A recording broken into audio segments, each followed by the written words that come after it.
Theory चल रही है कि शी जिनपिंग की पावर कम कर दी गई है, शी जिनपिंग को साइडलाइन कर दिया गया है, अब वो सिर्फ नाम के राष्ट्रपति रह जाएंगे। दूसरी थ्योरी यह चल रही है कि शी जिनपिंग का पूरा तख्ता पलट ही होने वाला है, जिनपिंग से उनकी गद्दी पावर सब छीन ली जाएगी। तीसरी थ्योरी यह चल रही है कि चीन की कम्युनिस्ट पार्टी के अंदर दो धड़े बट गए हैं और जिनपिंग अंदरूनी संघर्ष में फंस गए। चौथी थ्योरी यह है कि शी जिनपिंग की गैर मौजूदगी के पीछे चीन का कोई बड़ा खेल है, शी जिनपिंग अंदर ही अंदर कोई नया गेम प्लान बना रहे हैं और अपने गायब होने की खबरें खुद फैलवा रहे हैं। चीन कुछ भी कर सकता है बॉस, लेकिन जिनपिंग का यूं गायब हो जाना सवाल तो खड़े करता है। शी जिनपिंग को लेकर जो कहानियां अभी चल रही हैं उसकी शुरुआत तब हुई जब 4 जून को शी जिनपिंग बेलारूस के राष्ट्रपति से मिले थे। इस मीटिंग को लेकर बेलारूस की मीडिया ने छापा था कि मीटिंग में शी जिनपिंग काफी थके हुए लग रहे थे, उनका ध्यान भी कहीं और था ऐसा लग रहा था। इतना ही नहीं, यह मीटिंग सीसीपी यानी चाइनीज कम्युनिस्ट पार्टी के लीडर्स के कंपाउंड में हुई। किसी नेता की स्टेट विजिट को देखते हुए काफी लो प्रोफाइल जगह थी, जबकि बीजिंग में अक्सर कोई विदेशी नेता आता है तो उसे चीन की चमक धमक दिखाई जाती है। बीजिंग में भव्य हॉल में अक्सर ऐसी मीटिंग्स आयोजित की जाती हैं। इस मीटिंग में शी जिनपिंग के साथ बहुत कम लोग थे, ना कोई ट्रांसलेटर था, ना कोई सीनियर अधिकारी दिख रहा था। चीन में शी जिनपिंग की ताकत को कम किया जा रहा है, ये बातें सिर्फ हवा में नहीं हो रही, और ऐसे कई संकेत भी हैं जो इस हवा को और गति दे रहे हैं, जिससे लग रहा है कि शी जिनपिंग का रौला कम हो रहा है या फिर उनका तख्ता पलट तो नहीं होने वाला। पहला संकेत यह है कि शी जिनपिंग की सिक्योरिटी और उनके साथ जो काडर चलता था उसमें 50% की कटौती होने की खबरें। दूसरा संकेत, शी जिनपिंग मई और जून में कई दिनों तक गायब रहे, उसके बाद भी कई अहम मीटिंग में शामिल नहीं हुए। तीसरा संकेत, शी जिनपिंग की पार्टी और सेना के बड़े पदों पर बड़ी संख्या में शी जिनपिंग के करीबियों को निकाल दिया गया है। चौथा संकेत, जिनपिंग की बीमारी और उम्र से भी चीन की लीडरशिप में बहुत संदेह पैदा हो रहा है और इसी के साथ चीन की वित्तीय हालत बहुत खराब है। सरकार को लेकर पूरे चीन में गुस्सा बढ़ रहा है और जिनपिंग पर विश्वास कम होता जा रहा है। पांचवा संकेत, हाल ही में जब ट्रंप और शी जिनपिंग के बीच फोन कॉल हुई, चीन की स्टेट मीडिया ने बिना किसी टाइटल के शी जिनपिंग का नाम लिया, जबकि पहले ऐसा कभी नहीं हुआ था। सवाल यह है कि अगर चीन में शी जिनपिंग का पैकअप होने वाला है तो फिर शी जिनपिंग की जगह कौन लेगा, और चीन में ऐसा कौन है जो जिनपिंग के साथ खेला करेगा। ऐसी खबरें हैं कि जिनपिंग के साथ खेल करने के पीछे चीन के पूर्व राष्ट्रपति हु जिनताओ है। यह भी चर्चा है कि शी जिनपिंग की जगह वांग यांग ले सकते हैं, जिन्हें हाल में ही कम्युनिस्ट पार्टी में अहम पद दिया गया है। साल 2022 से ही वांग यांग को शी जिनपिंग का उत्तराधिकारी माना जाता रहा है। चीन में वांग यांग को एक ऐसे नेता के तौर पर पेश किया जा रहा है जो रिफॉर्म्स को सपोर्ट करता है, टेक्नोलॉजी फ्रेंडली है और प्रो मार्केट है, कम विवादित है। आप यह भी देखिए कि चीन के जिस पूर्व राष्ट्रपति हु जिनताओ को शी जिनपिंग ने बेइज्जत किया था, वो आज जिनपिंग से बदला ले रहे हैं, ऐसी खबरें। आपको साल 2022 का एक वीडियो दिखाता हूं जिसमें साल 2003 से 2013 तक चीन के पूर्व राष्ट्रपति रहे हु जिनताओ को चाइनीज कम्युनिस्ट पार्टी की बैठक से उठाकर देखिए कैसे बाहर कर दिया गया था।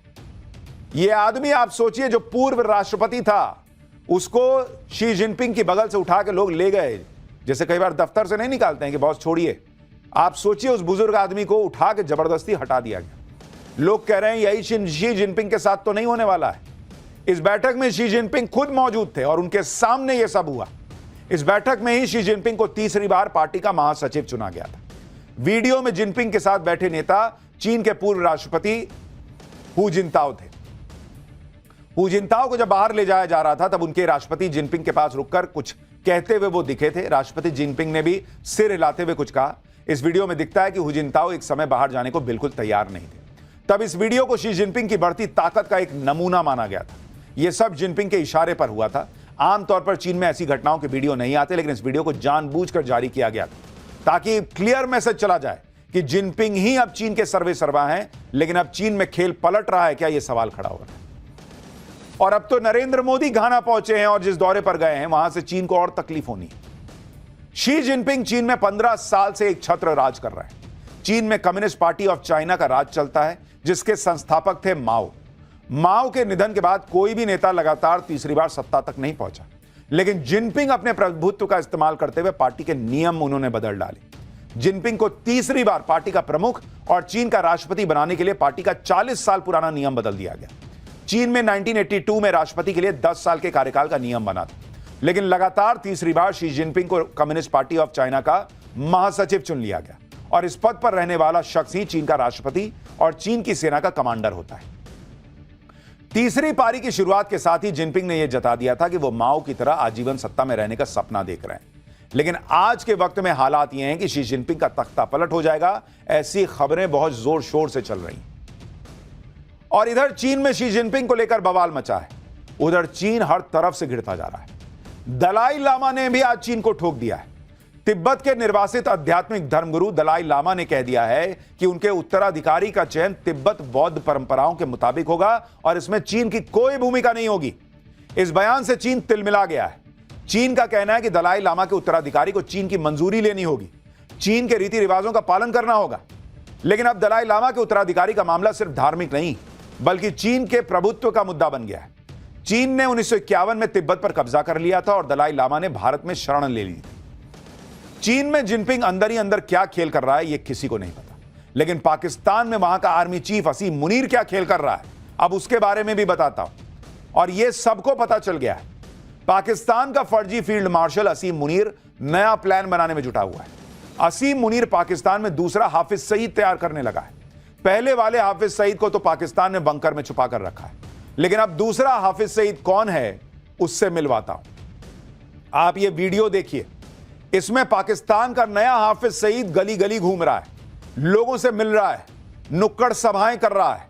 पाकिस्तान का यह नया हाफिज सईद कोई और नहीं बल्कि पहलगाम अटैक का मास्टरमाइंड सैफुल्लाह कसूरी है, जो अब पाकिस्तान का नया आतंकी हीरो बन गया है। वो जहां जा रहा है उसके समर्थकों का हुजूम उमड़ पड़ता है। एक जमाने में यही हाफिज सईद के साथ होता था। पाकिस्तान की सेना हाफिज सईद को इसी तरीके से नेता टाइप दिखाने का प्रयास करती थी, लोगों के बीच जाता था, आतंकी बनाता था। आज सैफुल्लाह वही काम कर रहा है जो कभी हाफिज सईद करता था। पहलगाम अटैक को अंजाम देने के बाद से ही सैफुल्लाह कसूरी फुल कॉन्फिडेंस में है और वो खुद को नया हाफिज सईद माने बैठा है। आतंकी कसूरी का यह कॉन्फिडेंस यूं ही नहीं है। सूत्रों के मुताबिक आर्मी चीफ असीम मुनीर ने कसूरी को पहलगाम अटैक के इनाम के तौर पर लश्कर का नया चीफ बनाने का वादा कर दिया है। इसके बाद आतंकी सैफुल्लाह कसूरी ने लश्कर तैयबा में हाफिज सईद की पोजीशन लेना शुरू भी कर दिया है। इतना ही नहीं, हाफिज सईद की पॉलिटिकल पार्टी पर भी अब सैफुल्लाह कसूरी का पूरा कंट्रोल बढ़ रहा है। यानी धीरे धीरे ऐसा लग रहा है कि हाफिज सईद को पाकिस्तान की सेना ही निपटा दे रही है, क्योंकि उनको लग रहा है कि भाई हाफिज सईद बहुत फायदे का रहा नहीं। सैफुल्लाह ये नया माल लेके आए हैं जो नए तरीके से आतंकी तैयार करता है। सैफुल्लाह कसूरी ने खुद को लश्कर तैयबा में चीफ के तौर पर खुद को प्रोजेक्ट करना शुरू भी कर दिया है। वो अब पाकिस्तान में अपनी पॉलिटिकल ब्रांड बिल्डिंग शुरू कर चुका है और यह तब हो रहा है जब 2 दिन पहले ही असीम मुनीर ने भारत के खिलाफ एक बार फिर वैसा ही जहर उगला है जैसा पहलगाम अटैक से ठीक पहले उगला था। इसलिए आशंका तो जताई जा रही है कि पाकिस्तान में एक बार फिर फौज और आतंकवादियों ने मिलकर भारत के खिलाफ साजिश रचनी शुरू कर दी है, क्योंकि सैफुल्लाह कसूरी और मुनीर की बॉन्डिंग तो पहलगाम अटैक के दौरान दिखाई दे दी थी। आतंकी कसूरी ने खुद कबूल किया था कि उसे पाकिस्तानी फौज और सरकार का जबरदस्त सपोर्ट है। अब सवाल है कि मुनीर ने कसूरी का ही अगला हाफिज बनना क्यों तय किया। इसकी भी बड़ी सॉलिड वजह है। सैफुल्लाह कसूरी अभी लश्कर तैयबा का डिप्टी चीफ है, हाफिज सईद का बेहद करीबी है, दोनों के बीच गहरी दोस्ती भी है। भारत के खिलाफ जहर उगलना हो या कश्मीर में टेरर अटैक करवाने हो, हाफिज सईद के बाद सैफुल्लाह कसूरी का ही नाम आता है। अब आपको सैफुल्लाह कसूरी की क्वालिफिकेशन बताता हूं जिसकी वजह से वो पाकिस्तान का नया हाफिज सईद बनता जा रहा है। पहली क्वालिफिकेशन, हाफिज सईद की तरह सैफुल्लाह कसूरी की भी पाकिस्तानी फौज में ऊपर के लेवल तक बातचीत है। दूसरी क्वालिफिकेशन, हाफिज सईद की तरह सैफुल्लाह कसूरी भी भारत का मोस्ट वांटेड आतंकवादी है। तीसरी क्वालिफिकेशन, जैसे हाफिज सईद ने मुंबई अटैक करवाया वैसे ही सैफुल्लाह कसूरी ने पहलगाम अटैक करवाया। लेकिन पाकिस्तान में आतंकवादी सरगना बनने की सबसे बड़ी क्वालिफिकेशन तो नरेंद्र मोदी को गाली देना होती है, नरेंद्र मोदी को जान से मारने की धमकी देना होती है। और इस मामले में भी सैफुल्लाह कसूरी हाफिज सईद से पीछे नहीं। आप एक बार हाफिज सईद और अब ये नया वाला हाफिज सईद सैफुल्लाह, इन दोनों को सुनिए एक साथ कि कैसे पाकिस्तान के दोनों ग्लोबल आतंकवादी नरेंद्र मोदी का खून बहा देने की गीदड़ भभकियां देते हैं। अब आपके दिमाग में सवाल आ रहा होगा कि अगर सैफुल्लाह कसूरी लश्कर तैयबा का चीफ बनेगा तो हाफिज सईद क्या करेगा? कहीं हाफिज सईद मर तो नहीं गया है? कहीं हाफिज सईद भी किसी अज्ञात हमलावर का शिकार तो नहीं हो गया है? आखिर हाफिज सईद का करंट स्टेटस क्या है? हाफिज सईद का आतंकी बेटा जो भी कह रहा है कि हाफिज सईद एकदम फिट है, लेकिन सच क्या है वो आपको वीडियो में दिख जाएगा। यह हाफिज सईद का लेटेस्ट वीडियो आपको दिखा रहा हूं जिसमें हाफिज सईद की हालत देखिए। ऐसा लग रहा है कि हाफिज सईद अपने होशो हवास